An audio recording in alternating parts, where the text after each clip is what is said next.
right. So when I talk about everything being a test and some sort of scam, setup, what have you, okay, yes, it is what it is. So when I got there, she didn't give me the apartment number. See, I thought, she just gave me the number, right? She just gave me the number, right? And she just said the number Woodruff Avenue. So, I'm like, okay, I'm assuming that it might be a house or something. That's why she didn't give me an apartment number. But it ended up being that, she lived in an apartment building. And that's his friend's mother. Okay? So when I get there, I text her, I said to her,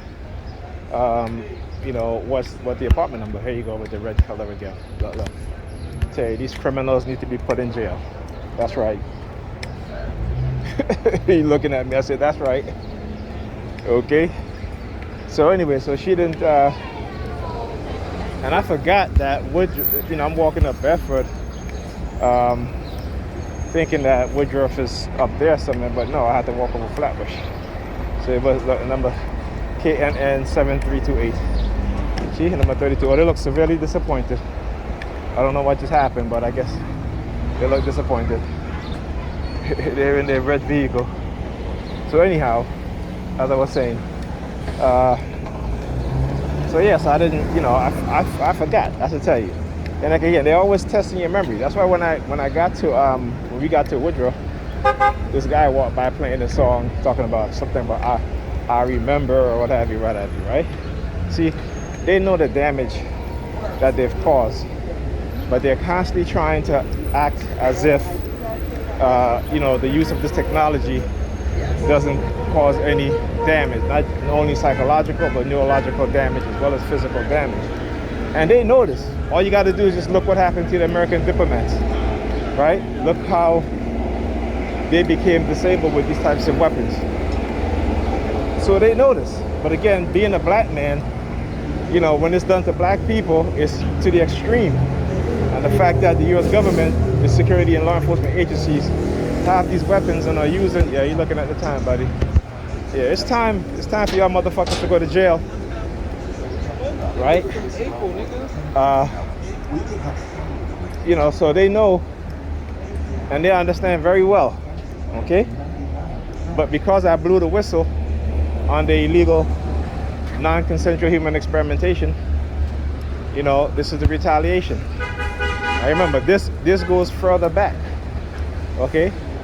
This goes back with my twin brother in the mid-90s when these weapons had such a devastating effect that it completely look at this shit. So now they're gonna stand up here. Again, they do this shit. Blocking up the whole shit, right? Look, she's gonna stand blocking my way. Excuse me, ma'am. Okay. So, it has such a devastating effect on those that were experimented on during the 90s. And that's been mine. During the 90s, and also in the early 2000s. Okay? And, they run their PSYOPs as a discrediting campaign and as a way to make targets become silent. You're gonna stand up right on the sidewalk too. So that's the shit that they do. That's why I stopped, because just to record it so people can see and understand what's going on. So yeah. Okay, so it wasn't until like the end of the early 2000s that I started to say, you know what? Because of what was happening to me, because of my diagnosis, me taking antipsychotic medication, all right? And the targeting didn't stop, okay? It lessened. But immediately, as soon as I started, trying to develop my own business as well as researching this stuff and, just educating myself on black issues, that their targeting became extreme again. Okay, and when I was trying to look for a new job, every place that I went to for an interview, they would have somebody stand aside of the business, and when they see me, they would take $1 out of their pocket, or they would have $1 in their hands, flashing it in my face. And so, like I said, at that point, I'm trying to figure this thing out, right? Meanwhile, they're using the low frequency police sirens. Before they even implemented it into policy, they were using it on me at night. And my nerves were so unsettled, right, that literally I would be walking home in fear. Right? There were times that before I leave my job, it was nice navigating. There were times when I left my job and I had to ask a co-worker to walk me to the train station. That is how frightened I was, okay, and confused, right? When I used to date, and then I stopped dating, when I used to date, okay, not realizing that the women that I was dating, that they were agents, that they were honey traps. And when I would meet them, they would be holding a white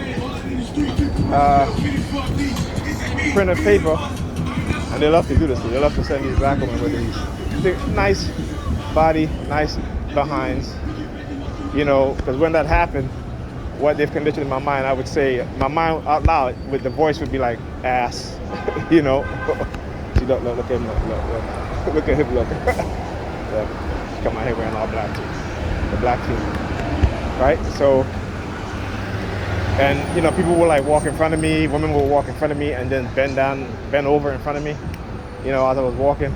And that time, like I said, I didn't have the presence of mind, I didn't understand what's going on, so now I do. This is why I document stuff.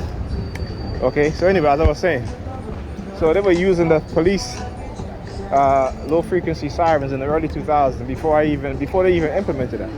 It wasn't until they implemented into policy in some police departments, particularly here in New York, that I was like, yeah, this is the shit that, because I remember, on my show, on Talk Show, I used to talk about that a lot. I used to say how they have this police siren now that when they use it, they turn it on, it's like your nerve feel rattled. It rattles your nerve, right? And not also that, but also the vibration frequency weapons, in which the lower half of my body would vibrate very violently.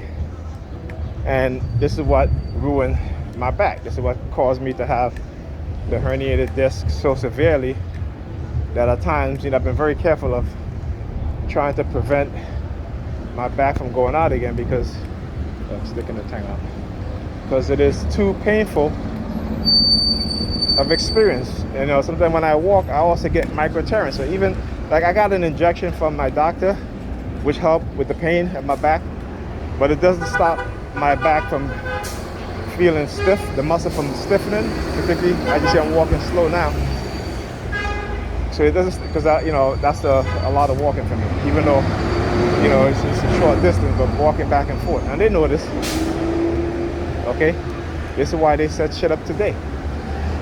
This is why yesterday, Ethan's friend, another one, see, all of a sudden now they start sending these women in front of me. Look, she's turning, looking at the bus.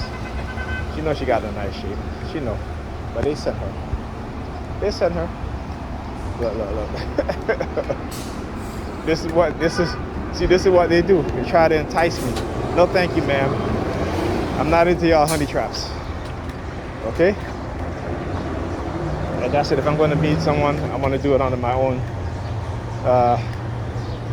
choice, and they do it under their own choice, not because they've been manipulated to try to talk to me or to have me talk to them. I said, no, thank you. I'm good. I'll look, I'll give compliments, and that's it.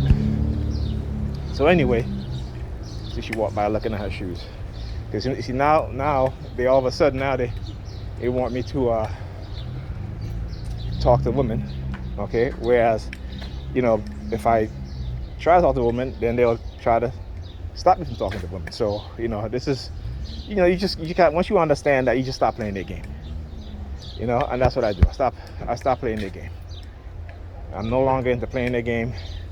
Not interested, I should say. And no thank you. All right? So, yeah. Look at how they all wait now to get out of their vehicle. Look at her. Look at her. Yeah, look at her. Look at her. All right? Yeah. Lady, alternate side parking in the 10 a.m., okay? So please. Anyhow. Yeah. So this is what they were doing to me. And like I said, they do these tests because, again, they want to label or take off label when it suits them, because they don't want to be held responsible or have any accountability for what they've done. So if they take off the crazy label, that's fine. You want to put it on, that's fine. But guess what? I have the medical records to show the neurological damage caused by this technology and what they've done. I have the X-ray and the MRI that shows the damage to my back, my spine. Okay? And the neurological damage, they can never fix that. Right? My spine, they can never fix that. Even if I have surgery, I still won't be able to balance or bend as a normal person would. Okay? So again, this is all about, and I'm going to break this down because I'm going to again do the definition of a coercive persuasion program because it tells you. And I'm also I gotta read some of the chapters in the book called Amounts Are Missed by Margaret Singer. Okay, not Margaret Sanger. Because once you realize and understand what is being done, you just, you don't play the game anymore. You know what I'm saying? Because they want you to detach yourself from everybody else.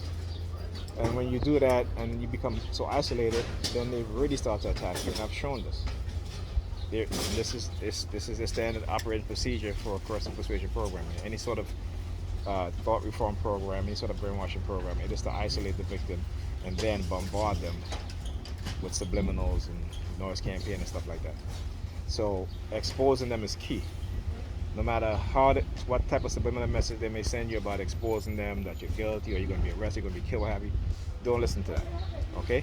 And they know this. This is why they try so hard to prevent those of us who have who are exposing them, okay, to stop exposing them because they don't like it. All right? But this is what we have to do. All right? So anyway, I will talk to you guys in the next video.